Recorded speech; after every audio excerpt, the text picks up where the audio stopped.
Hi, welcome to my channel. Today I would like to talk about shame.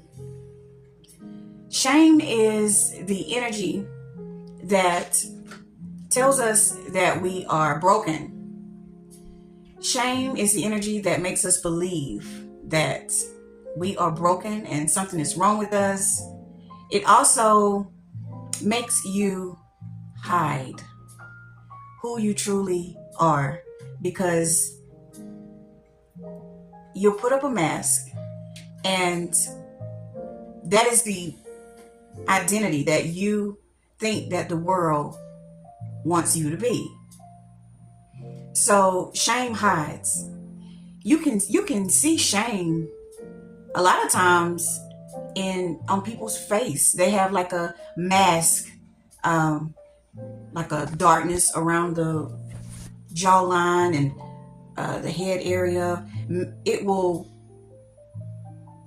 truly and really manifest a mask over your face. You have to see it on people in order to get where I'm coming from. But I'm sure you've seen people who have like a mask on. And that particular wound, a lot of people carry. So many people carry it. I would say it is the top wound of everyone, because how shame is born is when you were a child. There's something that your caregivers did to make you believe that it's something wrong with you. I'll share my story. Now rewind. When you are dealing with the subconscious mind, these are things that you learned between the ages of 1 and 6 or 7, in that area, when the brain was in the theta state of development. That is when your subconscious mind was programming different things about this world to teach you how to survive and cope and how to be in this world. So that is the time of your programming. And a lot of the loops that we are in unconsciously, it began between those ages. And if you aren't aware of these energies, and if you don't switch your state of being when it comes to these energies, then you will continue to loop in these energies. So it is detrimental for you to be responsible for yourself and release these energies so you won't be looping in a karmic pattern for all of your life, when it's just the inner child in you needing that part of yourself to be taken care of. There are sometimes suppressed emotions. Sometimes there are misunderstandings. Your inner child just need for you to get in a very positive relationship with that inner child. So back to shame. Between the ages of 1 and 5, whenever I was that small, I had a bedwetting problem. And this bedwetting problem, for the life of me, I could not stop wetting to bed. And my mother, when I would wake up, the bed would be soaked, and the first thing I would have to get is a spanking. I had to get a whooping almost every day. If she didn't whoop me, she was tired from whooping me the day before. And then she would have to strip down the bed and wash the bed. And I can remember it was so traumatizing because I could not stop wetting to bed. I tried everything that I could possibly do to not wet in the bed. My mom had me on this plan to where I couldn't drink any water, any drinks after a certain time. I had to use the bathroom, and she would even get up out of her sleep and come and get me up to use the bathroom, and I would still wet the bed. And so I guess she, came to the conclusion in her mind that, oh, you're wetting the bed on purpose because we're doing all this stuff and I am still getting up and you are full of pee. Oh my God. I used to just cry and just be like, I don't know why. I don't know what is wrong with me. Why I won't stop wetting in the bed. I don't want to keep getting whoopings. I don't want to feel the embarrassment and it felt really wet and cold when I went to bed. So I would be, woke up out of my sleep in a uncomfortable situation. I mean, once I'm woke, there's no going back to sleep because my bed is messed up and my clothes are wet and I'm uncomfortable and I'm going to get a whooping.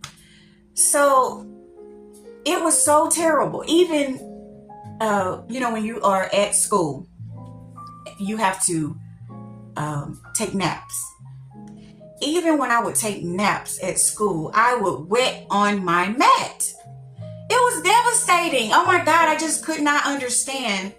Why is this happening to me? Why can't I stop wetting the bed?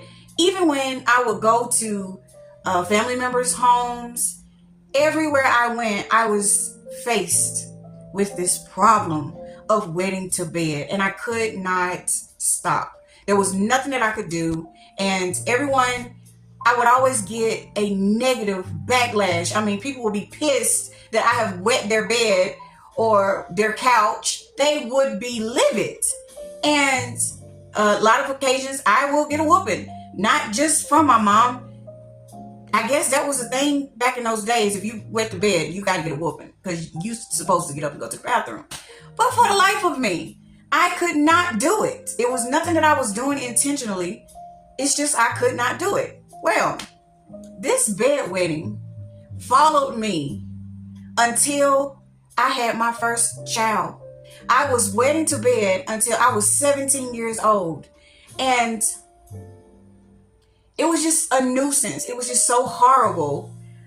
I just could not understand, like, why is this happening? Why am I cursed? Why can't I stop wetting to bed? And it followed me and it followed me and it followed me. And when I got pregnant with my first child, the baby was sitting on my bladder and it stretched my bladder. And that's what stopped me from wetting the bed. So I was like, you mean to tell me I went through all of that, all of these years, when all I needed was my bladder to be stretched? So that is where shame was birthed in my life. I just felt like there was something wrong with me and I couldn't fix it. And so it made me feel not good enough. And because too, I had a younger sister and she never wet the bed. She could have night after night after night and never wet the bed. She can drink drinks and never wet the bed. So as a little girl, you're thinking, oh my God, there is something wrong with me. And I am so ashamed. I am so ashamed that everywhere I go, I am peeing on myself. If I fall asleep, it doesn't matter what, I'm going to pee on myself. So that is what birthed the shame that I had to transmute into self-acceptance. And I also had to do a very deep meditation and go back to that little child and embrace that little child and not shame her. And I had to tell her, everything is going to be okay. I will do whatever I need to do to seek the medical attention that you need. I just did not shame her for being who she is. And I just really embraced that part of me. And I really, really looked into the eyes of my inner child and told my inner child there's nothing wrong with you. You have a small bladder, and it's okay. I am here for you, and I love you regardless of if you wet the bed or not. You're still my angel. You're still my princess. I still love you so much. And I am so grateful that God gave me such a beautiful child. And I just really embraced her. In my meditation, I went to a time in my subconsciousness that I won't even say it was the first time that I started getting whoopings. I want to say that was the very first time of my remembrance. I went to her in that moment, and I just really embraced her, and I wanted her to really feel into being enough. Even with any kind of medical condition, it doesn't matter. I wanted to transmute that shame. And it was a transformational. Oh my God. I'm going to tell you what made me really go in deep, because I kept attracting people in my reality who would try to control me or try to manipulate me, especially in my dating life. I would attract men that would try to change me. And they would do it by manipulation. They would say they are looking for a woman who's needy and who's, I don't want to say they're needy, but it's some women that loves the attention of their significant other. There are some women who loves to be like drowned with attention, like text messages and telephone calls and just an immense amount of attention. And you have some women who value their solitude, and value their time alone. Well, you're not gonna try and, if you like a woman that's like that, who likes all that attention, why would you choose to date an introverted woman and try to make her like the woman that you really want? That is the most ridiculous thing that I could never understand that about people. Like, if you like skinny women, don't get a plus size woman and tell her that she needs to become skinny in order for you to stay. Why not get you a skinny woman? Listen. Anywho, I kept attracting people who would try to change me. And it would be something totally out of the box of who I am. I mean, like a total life change in order to maintain a relationship with them. So I said, now wait a minute, this is happening too much. I just keep attracting manipulators and controlling people, controlling manipulators. So I knew I needed to dig down within myself and see what energy that was present within my energy field that kept attracting this type of energy. And that's what it was. It was shame. It was shame. There was a part of me who still felt broken, who still did not feel good enough. And I needed to soothe and make peace with that particular aspect of myself and give to myself what I was searching for and what I needed. And that was love and acceptance. And oh my God, it just totally changes the whole dynamic of life and how people respond to me and treat me. And I challenge you guys to sit down If you keep attracting manipulators, controllers, or you have this voice in your mind that's telling you that you're not capable, you're not good enough, you're not strong enough, you're not smart enough, go back and revise that particular thing that happened in your past. Go back and give your inner child exactly what it needs, and it will stop seeking it outside of you. Because I had to sit down when I was breaking this energy down, and I was like, what is the payoff? What am I getting from these people? Because it has to be something that I am getting that will keep attracting these people subconsciously. I'm getting something. And it was validation and attention and acceptance. Well, a kind of a fake kind of acceptance, because in my mind then, I would think to myself, if I allow you to control me and I live up to the expectations that you have, then you will validate me as being good enough. And you will accept me and love me if I could just live up to your expectations. And I would seriously try to, I would totally abandon who I am to live up to the expectations of that person. And it could be something that is so hard. I'll give you another example. I had one ex of mine who had in his mind that I was addicted to my cell phone.